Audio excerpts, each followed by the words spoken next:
दर्शकों, इस वक्त मैं मौजूद हूँ गोवा और लगातार हम अपने दर्शकों से मिल रहे हैं, उनका हाल जान रहे हैं, वो कितने सेहतमंद हो गए हैं, हकीम साहब से जुड़ के उनको कितना फ़ायदा मिल रहा है। जिनके साथ अभी मैं बैठी हूँ उनका नाम है मधु पवार जी। उनसे हम जानेंगे हकीम साहब से जुड़ के उनका कैसा अनुभव रहा और वो कितने स्वस्थ हैं, सेहतमंद हैं, या उनके अलावा और कितने लोग हकीम साहब की दवाइयाँ और नुस्खे अपना रहे हैं, कितने खिदमत का काम वो कर रहे हैं। ये सारी ख़ास बातचीत करने के लिए हम उनसे मुलाकात कर रहे हैं, तो आपको भी उनसे मैं मिलवाती हूँ, लेकिन सबसे पहले उनका स्वागत करते हैं। बहुत बहुत स्वागत है सर आपका। मधु जी, कैसे हैं आप? है ठीक है। ठीक है, आप अपने बारे में पहले हमें बताएं, आप क्या करते हैं और उम्र कितनी है आपकी? मैं गोवा से हूँ, मडगांव में रहता हूँ। तो मेरा ऑटो चलाने का बिजनेस है। तो हमारे वाइफ को थोड़ा पहले से ही बैकबोन का प्रॉब्लम था। तो उसको बहुत सारी दवाई पहले हम दिए थे।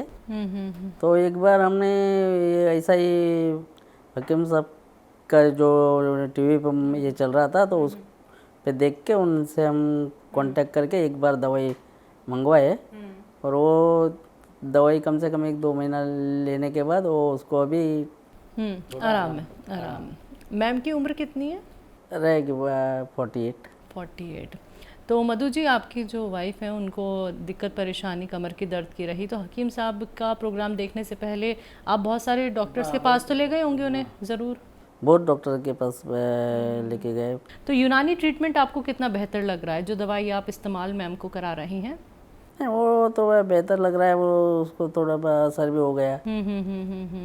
मैम कोई काम करती है या घर नहीं, हाउस वाइफ है, सिर्फ आप ही काम करते हैं? ठीक है। देखिए, औरतों के ऊपर बहुत सारी जिम्मेदारी होती है और कमर की तकलीफ़ तो ऐसी तकलीफ़ है कि इंसान को बेड पे बिठा देती है, लेकिन अभी तो ऐसे हालात नहीं लग रहे ना। अब आपको यूनानी ट्रीटमेंट अपना के, वो दवाई कौन सी थी जो हकीम साहब? वो जो अपने गोन लिया था, एक ही काला गोन। ठीक है, उससे आराम मिला? हाँ, उससे आराम मिला। एक और मैं आखिरी सवाल आपसे करना चाहूँगी। मैम को जब कमर के दर्द की प्रॉब्लम थी सर, तो किस तरीके की परेशानी आती थी? क्या घर में वही काम करती हैं?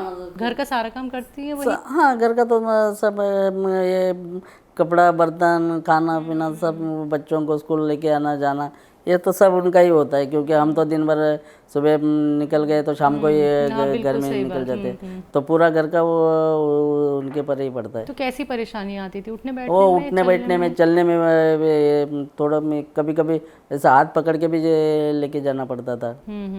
तो वो बहुत तकलीफ हो गई। चलिए, तकलीफ अब धीरे धीरे हाँ, अभी तक कम हो गई है। कितने %? मैं 100 तो नहीं बोलूँगा, लेकिन 60 के ऊपर। बहुत ऐसा 60% भी आपको लग रहा है, ये बहुत बड़ी बात हमारे लिए है, क्योंकि आप पहले भी डॉक्टर्स का इलाज करा चुके हैं लेकिन आपको रिजल्ट नहीं मिला। चलिए सर, रिजल्ट मिलता तो क्या होता है, तब 1-2 दिन में दवाई ले लिया तो उतना ही 1-10 दिन चालू हो गया, फिर 1-1.5 महीने में, 1 महीने के बाद फिर शुरू हो जाता था। अभी तो दवाई उन्होंने ले लिया और एक मेरे को लगता है 1.5-2 महीना हो गया है। दवाई थोड़ी मैं है पेंडिंग उसको में, लेकिन बंद की है। लेकिन अभी तो 1.5-2 महीना, हाँ, अभी दर्द नहीं उठा। ये फ़र्क है यूनानी ट्रीटमेंट और बाकी ट्रीटमेंट में, कि आपने दवाई रोक भी दी है मैम की थोड़े दिन की, लेकिन तब भी उन्हें दर्द नहीं उठ रहा है। बहुत अच्छा लगा सर आपसे बात करके और मैम का हाल जान के। वो तो हम उनसे नहीं मिल पाए हैं किसी कारणवश, लेकिन आपने अपना वक्त हमें दिया और हमसे बात की, उसके लिए बहुत बहुत शुक्रिया आपका। Thank you.